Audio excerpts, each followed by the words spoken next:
இந்திய விவசாயிகளின் ஒரு தயாரிப்பு தான் ஜீனி. எல்லாத்தையுமே தனித்தனியா கழுவி தண்ணியில ஊற வச்சிட்டு இருக்காங்க. பிபி சுகர் இருக்கா? இனி கவலையை விடுங்க.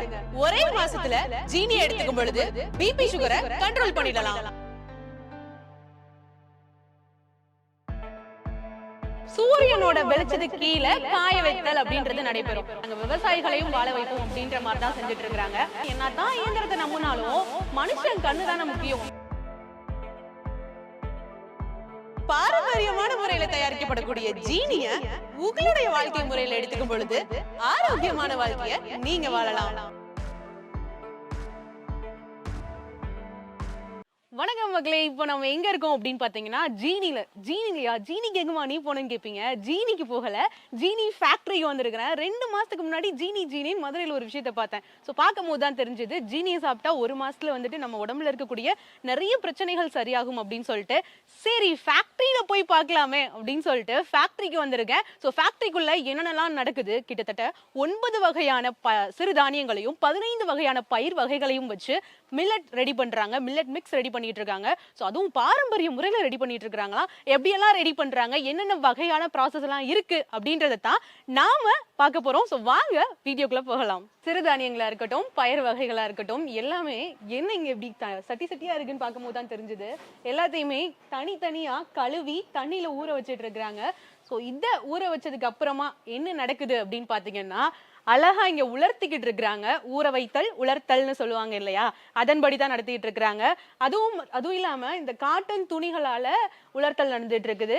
ஒரு ஈரப்பதம் அப்படின்றது பயிர்ல எப்பவுமே இருக்கணும். அப்பதான் வந்துட்டு அதனுடைய சத்துக்களா இருக்கட்டும் எல்லாமே வந்துட்டு ரொம்ப நல்லாவே கிடைக்கும் அப்படின்னு சொல்லுவாங்க.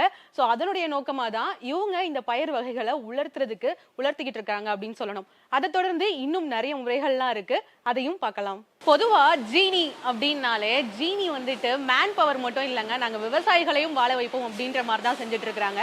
இந்திய விவசாயிகளின் ஒரு தயாரிப்பு தான் ஜீனி அப்படின்னு சொல்லணும். ஏன் அப்படின்னா விவசாயிகளிடமிருந்து நேரடியாவே பயிர் வகைகளை கொள்முதல் செஞ்சு, அதாவது வாங்கிட்டு வந்து அவங்க அதுல இருந்து மிஷின், அதாவது இயந்திரத்துக்கு போது இயந்திரத்துல நிறைய வேலைகள் நடக்குது. அதாவது முதல் நிலையா அந்த உமி எடுக்கிறதுன்னு சொல்லுவாங்க இல்லையா, அரிசியில அதாவது நெல் வந்துட்டுனா நெல்லுல உமி எடுப்பாங்க. அதே மாதிரி பயிர்கள்லயுமே உமி இருக்குமா.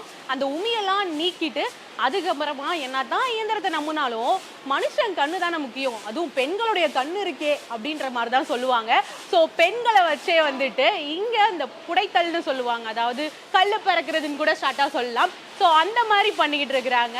ஒவ்வொருத்தரும் ஒவ்வொரு வகையான பயிர் வகைகளையா இருக்கட்டும், இல்ல சிறுதானியங்களா இருக்கட்டும், ஒவ்வொருத்தரையும் வந்துட்டு தனித்தனியா புடைச்சிட்டு இருக்கிறாங்க.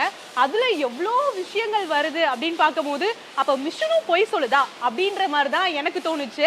அப்படியே வந்தோம் அப்படின்னா அங்க ஒரு அக்கா நல்லா சோளம் புடைச்சிட்டு இருந்தாங்க. சோளம் அப்படின்னோடனே எனக்கு என்னோட ஸ்கூல் டேஸ்க்கு தான் கொண்டு போச்சு. ஸோ சோளத்துல என்னென்னலாம் வருது, என்னென்ன குப்பைகள்லாம் இருக்கு, அதனுடைய பெனிஃபிட்ஸ்லாம் என்னன்னு லைட்டா சொல்லிடுறேன், கேட்டுக்கோங்க. என்ன அப்படின்னு பாத்தீங்கன்னா, சோளத்துல தான் வந்துட்டு புரதச்சத்து, நார்ச்சத்து, விட்டமின் எல்லாமே இருக்கு. டயமின் அப்படின்னு சொல்லக்கூடிய ஒரு வகையான சத்தும் இருக்கு. ஸோ சோளம் பார்க்கும் போதே ரொம்ப அருமையா இருக்குன்னு சொல்லணும். நல்லா கிரன்ச்சியா இருக்கு. இந்த சோளத்தை சுட்டு சாப்பிட்டா எப்படி இருக்கும். இந்த சோளத்துல எக்கச்சக்கமான குப்பைகள் வருது, அதான் அந்த அக்கா உட்காந்து பார்த்துட்டு இருக்கிறாங்க. ஸோ இந்த சோளத்திலையும் எக்கச்சக்கமான சத்துக்கள் இருக்குன்னு சொல்லலாம். அதே மாதிரி ஒவ்வொருத்தவங்களும் ஒவ்வொரு வகையான பயிர்களை பதப்படுத்திட்டு இருக்கிறாங்க அப்படின்னு தான் சொல்லணும். ஸோ அடுத்து என்ன நடக்குது அப்படின்றத அடுத்த வீடியோல பார்க்கலாம். முதல்ல உலர்த்துதல் அப்படின்ற ஒரு விஷயத்த பார்த்தோம். அதாவது ஒரு பக்குவமான ஈரப்பதத்தோட, கரெக்டான பக்குவத்தோட உலர்த்திக்கிட்டு இருந்தாங்க, ஈரப்பதத்தோட சேர்த்து. ஆனா இங்க காய வச்சிட்டு இருக்கிறாங்க. காய வைக்கிறதுக்கும் உலர்த்துறதுக்கும் வேற வேற அர்த்தம். ஸோ காய வைக்கிறது அப்படின்றது அந்த ஈரப்பதம் எல்லாம் போனதுக்கு அப்புறம் சூரியனோட வெளிச்சத்துக்கு கீழே காய வைத்தல் அப்படின்றது நடைபெறும். அது எப்ப பண்ணுவாங்க அப்படின்னு பாத்தீங்கன்னா, இந்த ஈரப்பதத்தை போக்கணும், அதாவது பவுடர் நல்லா வரணும் அப்படின்றதுக்காண்டி பொதுவா நம்ம வீட்லயே வந்துட்டு தயாரிக்கக்கூடிய பவுடரா இருக்கட்டும், அதுக்காக நிறைய நேரம் இந்த ஃபேன் காத்துல உலர்த்துறது, அதுக்கப்புறம் இந்த வெயிலுக்கு கீழே மொட்டை மாடியில போயிட்டு உட்காந்து காய வச்சுட்டே இருக்கிறது அப்படின்ற மாதிரி விஷயங்கள்லாம் பண்ணுவோம் இல்லையா, அதுதான் இங்க நடந்துட்டு இருக்குது. முளைக்கட்டின பயிர்கள், அதாவது முளைக்கட்டி வர பயிர்கள்ல நல்லா பவுடர் ஆகுறதுக்காக நல்லாவே காய வச்சுட்டு இருக்காங்க. இன்னும் நிறைய பயிர்கள் வந்துட்டு முளைக்கட்டி தான் இருக்கு அப்படின்னு கூட சொல்லலாம். தொட்டு பார்த்தாலே தெரியுது, ஈரப்பதமே இல்ல, நல்லா பவுடர் ஆகுறதுக்குரிய தன்மை அப்படின்றது இப்பவே இருக்கு அப்படின்னு தான் சொல்லலாம். கிட்டத்தட்ட அதாவது இந்த உலர்த்துதல், காய வைத்தல் அப்படின்றது ஒரு 4 நாள் நடந்துகிட்டே இருக்கு. அதுதான் இங்க நடக்குது. அதுக்கப்புறம் தான் அந்த வறுக்கிறது எல்லா விஷயங்களும் நடக்குது. அடுத்து என்ன நடக்குது அப்படின்றத அடுத்து பார்க்கலாம். மண் சட்டிய 2ஆ உடைச்சு ஏதோ பண்ணிட்டு இருந்தாங்க. ஸோ என்னன்னு கேட்கும் போது இது வறுக்கிறது அப்படின்னாங்க. இவங்க வறுக்கிறதையுமே பாரம்பரிய முறையில தாங்க பண்ணிக்கிட்டு இருக்கிறாங்க. மண் சட்டி அப்படின்னும் போது நிறைய பலன்கள் இருக்கு. உடலுக்கு குளிர்ச்சி தரும். அது மட்டும் இல்லாம மண் சட்டியில சாப்பிட்டா எக்கச்சக்கமான பலன்கள் நம்ம படிச்சிருக்கோம், நம்ம தெரிஞ்சிருப்போம்.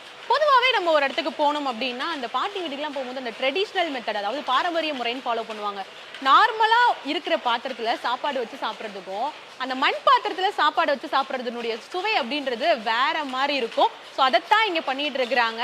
இங்க வந்துட்டு டபுள் பெனிஃபிட் கிடைக்குது அப்படின்னு தான் சொல்லணும். அதாவது 2 மடங்கா நமக்கு நன்மைகள் கிடைக்குது அப்படின்னு தான் சொல்லணும். என்ன அப்படின்னு பாத்தீங்கன்னா, மண் சட்டியை நம்ம தொடும் போது சுடவே சுடாது. அது எல்லாருக்குமே தெரிஞ்ச ஒரு விஷயம். நான் நல்லாவே தொடுறேன், அந்த சட்டி என்ன சுடவே இல்லை, நான் நல்லா தான் தொட்டிருக்கேன்.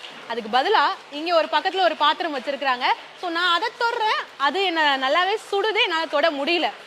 இதுல இருந்து என்ன தெரியுது அப்படின்னா, மண் சட்டியில வறுக்கும் போது அதனுடைய பயரா இருக்கட்டும் இல்ல பருப்பா இருக்கட்டும், அதனுடைய பதம் இருக்கு இல்லையா, அதனுடைய பதமும் பக்குவமும் அப்படியே இருக்கும். அதாவது வெறும் சூடு வந்துட்டு லைட்டா தான் ஏறும். அதனுடைய பதமும் பக்குவமும் அதுல இருக்கக்கூடிய விஷயங்களும் குறையவே குறையாது. மண் சட்டியில இருக்கக்கூடிய விஷயமும் சேர்ந்து தான் வரும் அப்படின்னு கூட சொல்லலாம். எல்லாம் சேர்ந்து தான் நமக்கு நன்மைகளா கிடைக்குது. அடுத்த முறை என்ன அப்படின்றத தொடர்ந்து பார்க்கலாம். அடுத்ததா என்ன பண்ணிட்டு இருக்காங்க அப்படின்னு பாத்தீங்கன்னா, பெருசா இருந்தது, என்ன பண்ணிட்டு இருக்கீங்க அப்படின்னு கேட்கும் போது சொல்றாங்க, இதெல்லாம் வந்துட்டு நாங்க மிக்ஸ் பண்ணிட்டு இருக்கோம், அதாவது கலந்துகிட்டு இருக்கோம் அப்படின்றாங்க. எல்லாத்தையும் கலந்தாதானே உங்களுக்கு பவுடரா கிடைக்கும், அதாவது உங்களுக்கு நல்ல ஒரு சத்துள்ள பொருளா வரும் அப்படின்ற மாதிரி சொன்னாங்க. ஸோ அங்க வறுக்கக்கூடிய பொருட்கள் எல்லாத்தையுமே எடுத்துட்டு வந்து எல்லாத்தையுமே ஒன்னா கலந்து இங்க காய வச்சிட்டு இருக்கிறாங்க. அந்த ஹீட்ல இருந்த பொருட்கள் எல்லாமே எடுத்துட்டு வந்து இங்க காய வைக்கிறாங்க. அப்பதான் வந்துட்டு இது கரெக்டான பதத்துக்கு வரும். இது வந்துட்டு இந்த பயிர்கள் எல்லாமே கரெக்டான, அதை தொட்டு பார்த்தாலே தெரியும் எந்த அளவுக்கு சாஃப்டா இருக்கு, எந்த அளவுக்கு வந்துட்டு நல்லா மென்மையாவும் எந்த அளவுக்கு நல்லா முருகலா இருக்கு அப்படின்றது இதை தொட்டு பார்த்தாலே தெரியுது. ஏன் அப்படின்னா நிறைய மாற்றங்கள் இருக்கு. ஒவ்வொரு முறையும் அவங்க வறுக்கும் போது சூட்டை பொறுத்து சில விஷயங்கள் மாறவும் செய்யுது. ஸோ அதுக்கேத்தாப்புல ஒவ்வொன்றும் மாறிக்கிட்டே வருது. இதை வறுக்கும் போதும் அரைக்கும் போதும் அதனுடைய மனமா இருக்கட்டும், அதனுடைய சுவையா இருக்கட்டும் வேற மாதிரி இருக்கு அப்படின்னு தான் சொல்லணும். இதெல்லாம் கலந்த ஒரு கலவையா நம்ம உடலுக்கு பயனுள்ளதாகவும் ஜீனி கொடுத்துட்டு இருக்கிறாங்க. ஸோ அடுத்து என்ன நடக்குது அப்படின்றத தான் பார்க்கலாம். 9 வகையான சிறுதானியங்களும் 15 வகையான பயிர் வகைகளும் பாரம்பரிய முறையில திருகைன்ற தொழில்நுட்பத்துல பயன்படுத்தி அரைச்சு 12 அடுக்குகள் கொண்ட ஃபில்டர் பண்ணி சுத்தமான ஜீனி ஹெல்த் மிக்ஸா நம்ம கைக்கு கிடைக்குது. எந்த ஒரு வேதிப்பொருள் கலப்படமும் இல்லாம, பதப்படுத்துதலும் இல்லாம ஜீனி ஹெல்த் மிக்ஸ் தயாரிக்கப்படுகிறது. 6 வயது முதல் அனைத்து வயதினருக்குமானது ஜீனி மில்லட் ஹெல்த் மிக்ஸ். 6 மாதம் முதல் 2 வயது குழந்தைகளுக்கானது ஜீனி இன்ஃபேண்ட். 2 வயது முதல் 12 வயது குழந்தைகளுக்கானது ஜூனியர் ஜீனி.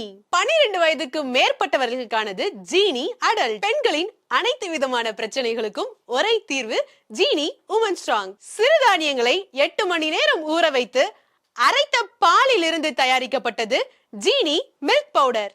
ஜீனியை நீங்க அமேசான், பிளிப்கார்ட்னு ஆன்லைன்லயும் வாங்கிக்கலாம். ஜீனியை நீங்க தயாரிக்கிற இடத்துல இருந்தே வாங்கணும்னு நினைச்சீங்கன்னா ஸ்கிரீன்ல தெரியற நம்பருக்கு கான்டாக்ட் பண்ணி ஜீனியை நீங்க வாங்கிக்கலாம்.